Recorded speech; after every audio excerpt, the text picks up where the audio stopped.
The day started like any other humid Sunday in August, slow, sticky, and soaked in sunlight. I had just finished breakfast and was rinsing off my plate when my phone buzzed on the counter. I wiped my hands on the back of my shorts and picked it up. It was a text from Emma, my best friend since high school. Pool day still on. You better show up, girl. 11 a.m. Don't bail. I smiled. Emma always had a way of being bossy and sweet at the same time. After everything I had been through the past few months, my breakup, the stress at work, and moving into a new apartment, I needed this. A day to unwind. To just be surrounded by people who made me feel like I still belonged somewhere. By the time I arrived at her place, the sun was already unforgiving. The neighborhood shimmered in a heat haze, and the smell of chlorine from the backyard pool made me crave the water instantly. I walked through the gate and was immediately met with the sound of laughter, splashing, and the low hum of music playing from a speaker on the patio. Finally, Emma shouted from across the pool, waving her arms like I hadn't seen her in years. She was floating on a giant flamingo, sunglasses on, drink in hand. Took you long enough. Traffic, I lied playfully, peeling off my cover-up to reveal the one-piece swimsuit I'd nervously bought the day before. I wasn't sure I liked how I looked in it, but I didn't have time to overthink it. I tossed my bag to a lounge chair and made a run for the pool. The water was perfect. Cool enough to shock me at first, but just right once I got in. Emma swam toward me and hugged me mid-pool, nearly pulling us both under. I've missed you, she said sincerely, brushing wet strands of hair from my face. I've missed this, I whispered. The hours drifted by easily. Friends came and went, drinks were passed around, and Emma's boyfriend grilled burgers while we talked about everything from high school memories to new Netflix shows. But what I didn't expect, what changed everything, was that he would be there. Zach. Emma's older brother. He'd moved back from Seattle just a month ago after his software company shifted to remote work permanently. I hadn't seen him in nearly 4 years. The last time we crossed paths was at Emma's wedding. Back then, he had been someone I admired from afar, too mature, too successful, and too off-limits. But now, as he stepped out from the kitchen carrying a tray of drinks and spotted me, his smile caught me off guard. Danielle? He asked, setting the tray down and walking over. Wow, you look exactly the same. That's either a compliment or a sign that I need to change something. I laughed, trying to steady the mix of butterflies and confusion swirling in my stomach.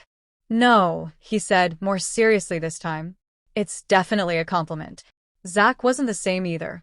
His hair was slightly longer, the stubble on his jaw more intentional than accidental. There was a quiet confidence in his walk, and he seemed more grounded than before. We talked easily. At first just casual catching up, but eventually we wandered over to the deep end of the pool, leaning against the edge, half submerged, while the others floated nearby. I didn't notice how close he had moved until I felt the warmth of his arm brush mine beneath the water. Still afraid to put your head under? He asked, nodding toward the center where Emma and some of the others were diving in. You remember that? I asked, surprised. Of course. You used to hold your nose even in the shallow end. I rolled my eyes. Well, some of us didn't grow up pretending to be Navy SEALs like you. He smirked. Want me to help you get over it? What? My fear of drowning? No, your fear of letting go. Something in his tone shifted, like he wasn't just talking about the pool anymore. I looked at him, searching his eyes for the kind of teasing smirk he usually wore, but there was only something steady, something that felt too deep to name. I hesitated, then nodded. He pushed off the edge and motioned for me to follow. Come on, he said. I'll hold you up. I wasn't sure why I trusted him so easily. Maybe it was because it had been so long since someone said they'd hold me up, and meant it. I followed him to the middle of the pool, where the water was deep enough to not touch the bottom. Okay, he said, positioning himself in front of me. Just lean back. Trust me. The water lapped at my chin. My breath caught. He was close, steadying me with his hands at my lower back. I closed my eyes, tilted my head, and felt the water begin to lift me. And then he pressed down, gently but firmly on my shoulder blades, guiding me further into a back float. but I panicked.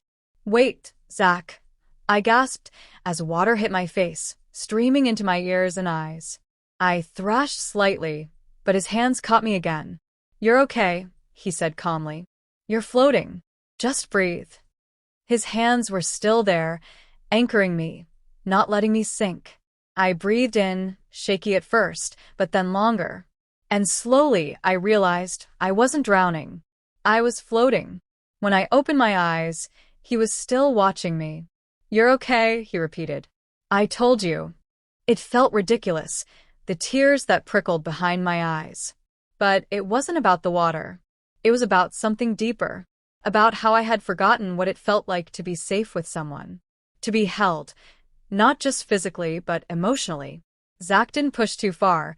He had just pressed deep enough to break something open in me that had been locked tight for a long time. I swam back to the edge and pulled myself up, water trailing down my body. I sat there, heart pounding, while he followed and sat beside me. You always had that calm confidence, I said, trying to laugh it off. Even as a kid. You've always had more strength than you give yourself credit for, he said softly. I turned to look at him. The backyard noise faded. The sun was beginning to dip low, casting a golden glow on everything. He reached up, brushing a stray wet strand from my forehead. I'm glad you came today, he said. I am too, I replied, barely above a whisper. We didn't talk about what happened again that night, but it lingered in every look we shared, every small brush of our hands. When I finally left just after sundown, Zach walked me to my car. There was a tension in the air, unspoken, not rushed, but real. I'll see you soon, he asked as I opened the door. Yeah, I nodded. I think I'd like that. And I did. Over the weeks that followed, we kept finding reasons to spend time together. Coffee runs, weekend hikes, helping Emma move a dresser, even when it didn't need moving. It was slow, natural, easy. But there was a quiet current under everything, just like that pool day, pulling us towards something deeper. One evening, just as the first signs of fall arrived and the air turned crisp, Zach and I went for a walk. Leaves crunched under our feet. He reached for my hand. You know that day at the pool? He asked suddenly. When the water hit your face, and you thought you were going under. I smiled. How could I forget? You didn't panic because of the water, he said. You panicked because you didn't know someone would catch you. But I hope you know now, I always will. That night, we didn't need a label. We didn't need to rush anything. But I felt it, that shift. The moment when something familiar becomes something new. Something safe. Something lasting. All because one day, in the middle of a summer pool, he pressed a little too deep and made me believe in trust again.